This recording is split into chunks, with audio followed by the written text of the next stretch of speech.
Hello കൂട്ടുകാരെ, ഞാനിന്ന് വന്നിരിക്കുന്നത് നല്ല ഒരു അടിപൊളി മോരുകറിയുമായിട്ടാണ്. വളരെ ഈസി ആയിട്ട് തയ്യാറാക്കുന്ന ഒരു മോരുകറി. ദേ ഇവിടെ ഞാൻ ചുവന്നുള്ളി ഒരു 5 ചുവന്നുള്ളി അരിഞ്ഞു വെച്ചിട്ടുണ്ട്. 6 വെളുത്തുള്ളി ചതച്ചത്, ഒരു ചെറിയ കഷ്ണം ഇഞ്ചി ചതച്ചത്, 3 തണ്ട് കറിവേപ്പിലയും എടുത്തിട്ടുണ്ട്. ദേ ഇവിടെ 1/2 ലിറ്റർ തൈരാണ് ഞാൻ എടുത്തിരിക്കുന്നത്. അതൊരു മിക്സിയുടെ ജാറിലേക്ക് ഇട്ടിട്ട് 1 കപ്പ് വെള്ളവും കൂടെ ഒഴിച്ച് നമുക്ക് നന്നായിട്ട് ഒന്ന് വിപ്പ് ചെയ്ത് വെക്കാം. ജസ്റ്റ് വിപ്പ് ബട്ടണിൽ ഒന്ന് അമർത്തിയാൽ മതിയേ, ഒത്തിരി ഇട്ട് അടിക്കേണ്ട കാര്യമില്ല. അപ്പോൾ ഞാനിവിടെ ഇത് ഒന്ന് അടിച്ചു വെച്ചിട്ടുണ്ട്. അങ്ങനെ നമ്മളതിപ്പം ആ തൈരിനെ മോരാക്കിയിട്ടുണ്ട്. ഇനി നമുക്ക് ഇത് അടുപ്പിലേക്ക് ഒരു കടായി വെച്ചിട്ട് അത് ചൂടായതിന് ശേഷം ആവശ്യത്തിനുള്ള എണ്ണ ഒഴിച്ച് കൊടുക്കാം. എണ്ണ ഒഴിച്ചു കൊടുത്ത് എണ്ണ ചൂടായതിന് ശേഷം നമുക്ക് കടുക് പൊട്ടിക്കാവുന്നതാണ്. കടുക് പൊട്ടി വന്നതിന് ശേഷം നമുക്ക് നമ്മൾ എടുത്തു വച്ചിരിക്കുന്ന ഇഞ്ചി വെളുത്തുള്ളി ചതച്ചത് അങ്ങോട്ടിട്ട് കൊടുക്കാവുന്നതാണ്. ആദ്യം അതിൻ്റെ പച്ചമണം പോകുന്നത് വരെ നമുക്ക് ഒന്ന് ഈ എണ്ണയിലിട്ട് ഇളക്കി കൊടുക്കാവുന്നതാണ്. അതിന് ശേഷം നമുക്ക് നമ്മൾ എടുത്തു വെച്ചിരിക്കുന്ന ഉള്ളിയും പച്ചമുളകും കറിവേപ്പിലയും കൂടെ ചേർക്കാവുന്നതാണ്. പച്ചമുളക് ഞാൻ നേരത്തെ എടുത്ത് വെക്കുവാനായിട്ട് മറന്നുപോയതാണ്. നിങ്ങൾ ഓർത്തോണേ, ഒരു 3-4 പച്ചമുളക് നേരത്തെ എടുത്ത് വെക്കണം. ഞാൻ ഈ വീഡിയോ എടുത്തപ്പം ഞാനത് എടുത്ത് വെക്കാനായിട്ട് വിട്ടുപോയതാണ്. ഞാൻ ഇതിനകത്ത് പച്ചമുളക് ഇടുന്നുണ്ട്, എടുത്ത് നേരത്തെ വെച്ചില്ലെന്നേ ഉള്ളേ. പിന്നെ നിങ്ങളെല്ലാവരും എൻ്റെ ചാനൽ കാണുന്നുണ്ടെന്ന് വിശ്വസിക്കുന്നു. നിങ്ങൾക്ക് ഇഷ്ടമാവുകയാണെങ്കിൽ നിങ്ങൾ ലൈക്ക് ചെയ്യാനും കമൻറ്റ് ചെയ്യാനും ഷെയർ ചെയ്യാനും സബ്സ്ക്രൈബ് ചെയ്യാനും ഒന്നും മറക്കരുതേ.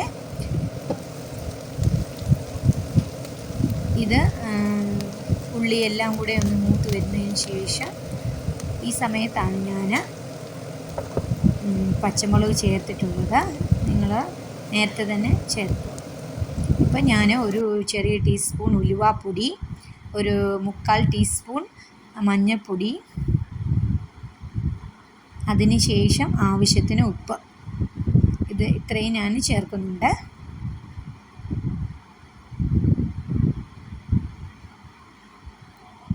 അത് നന്നായിട്ട് എണ്ണയിൽ കിടന്ന് മൂത്ത്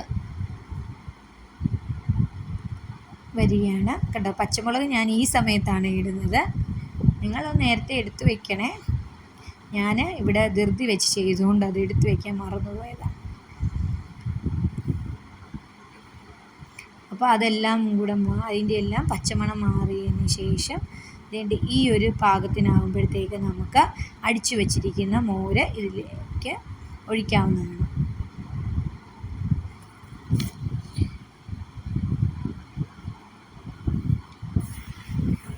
ഈ മോരുകറി ഉണ്ടാക്കുമ്പോൾ നമ്മളെപ്പോഴും പുളിയുള്ള തൈര് എടുക്കാനായിട്ട് ശ്രദ്ധിക്കുക.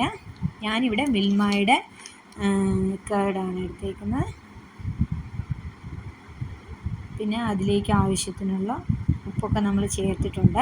ഇനി നമ്മളിപ്പോൾ ഈ സമയത്ത് ശ്രദ്ധിക്കേണ്ട കാര്യം എന്ന് പറഞ്ഞാൽ ഇത് തിളച്ചങ്ങ് പോകാൻ പാടില്ല. ഇതിപ്പോൾ അറിയാവുന്നവർക്ക് വേണ്ടിയല്ല, അറിയത്തില്ലാത്ത ഈ ഹോസ്റ്റലിലൊക്കെ താമസിക്കുന്ന ആദ്യമായിട്ടൊക്കെ കറികൾ ഉണ്ടാക്കുന്ന പിള്ളേരുണ്ടാവുമല്ലോ, അവർക്ക് വേണ്ടിയിട്ടാണ് ഞാൻ പ്രത്യേകമായിട്ട് പറയുന്നത്. അവരെൻ്റെ ചാനൽ കാണുന്നുണ്ടെന്നാണ് തോന്നുന്നത്. അപ്പം അവർക്ക് വേണ്ടിയിട്ടാണ് ഞാനിത് പറയുന്നത്. ഇത് തിളച്ച് പോകേണ്ട കാര്യമില്ല, ജസ്റ്റ് ചൂടായാൽ മതി. നമ്മളിങ്ങനെ ഇളക്കി കൊടുക്കണം. നമ്മൾ തീ ഒത്തിരി കൂട്ടി വയ്ക്കാനും പാടില്ല. ഇങ്ങനെ അത് ചൂടായതിന് ശേഷം നമുക്ക് നമ്മുടെ അടിപൊളി മോരുകറി ഇവിടെ റെഡി ആയിട്ടുണ്ട്. പിന്നെ നിങ്ങൾ എൻ്റെ ചാനൽ സബ്സ്ക്രൈബ് ചെയ്യാൻ മറക്കരുത്. നിങ്ങൾ തന്നുകൊണ്ടിരിക്കുന്ന എല്ലാ സപ്പോർട്ടിനും വലിയ താങ്ക്സ്. ഇതുപോലെ നമ്മുടെ മോരുകറിയുടെ ഇത് നമ്മുടെ ചോറിൻ്റെ കൂടെ ഒഴിച്ചു വയ്ക്കാൻ നല്ലൊരു ഈസി ആയിട്ട് ഉണ്ടാക്കാൻ പറ്റുന്ന ഒരു മോരുകറിയാണ്. അപ്പോൾ താങ്ക് യു.